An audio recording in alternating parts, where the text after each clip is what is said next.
month, so I'm going to talk about stewardship quickly.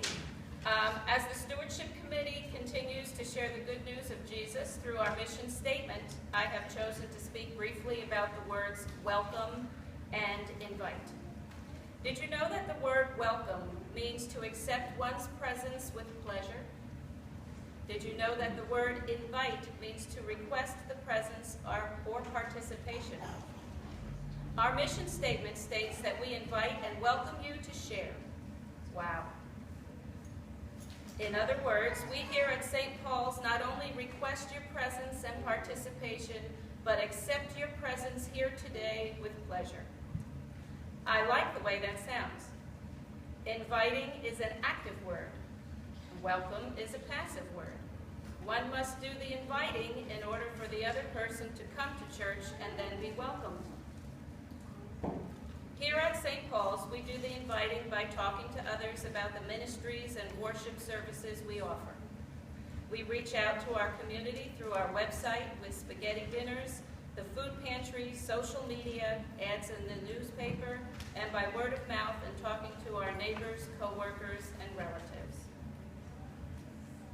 Once our invitations are accepted, we welcome visitors to our church the same way we would welcome someone into our own home. We take your hands, we look you in the eye, and we say welcome. Our ushers provide newcomers with a place to sit and a bulletin so they can follow our service. The rest of us, because we are all stewards, you know, we greet the visitors during the sharing of the peace. At the end of the service, Pastor invites everyone to share fellowship upstairs during coffee hour. I see welcoming spirits each Sunday when we tell visitors, it's nice to see you. Come again next week. Or, how was your week? Thank you for coming. We hope to see you again. So we need to request the presence of others, to be in our midst, and then accept them with pleasure in order for them to share in our journeys of faith and in our ministries. Once someone feels welcome, invited, and accepted in church, then they can begin to share their time, talents, and treasures with us as we act together as good stewards of what God has given us. Personally, I felt welcome here when 11 years ago I came through the door with a toddler and 2 infants in a double stroller. As soon as I came in the door, one baby was taken immediately to choir practice, and the other was passed amongst the other ladies so that I could take my oldest to Sunday school. I pushed the double stroller right up to the front, right here, and during the service quieted babies with bottles, Cheerios, and crayons, and no one, even Ray, said a word. A pastor, who shall remain nameless, even told me to take these 4 pews here, hook them up, make a fence, and put your kids in there. So, then someone always carried that stroller up the steps to coffee hour and back down again and helped me put it in my car every Sunday. That welcoming spirit has kept me here for 11 years, and we all know what kind of time, talent, and treasure that I have shared with all of you.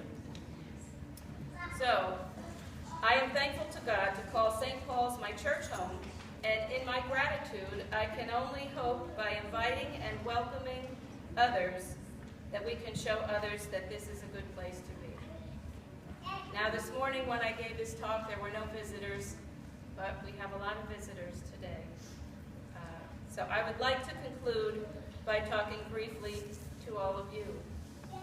Because if I had time, rather than shaking your hand, here is what I would say to you this morning. This church is more than a building. It's people, not rich and famous people, but everyday people who passionately believe in the message of Jesus Christ. We provide relief in times of disaster locally and worldwide. We fight to free slaves in every corner of the world and here in this room. We provide health care, food, and fresh water to every corner of the world. We are the descendants of those who started the church over 2,000 years ago as a revolution of love and freedom to change the world forever. We are one of 5 million churches worldwide who stand ready to be instruments of change.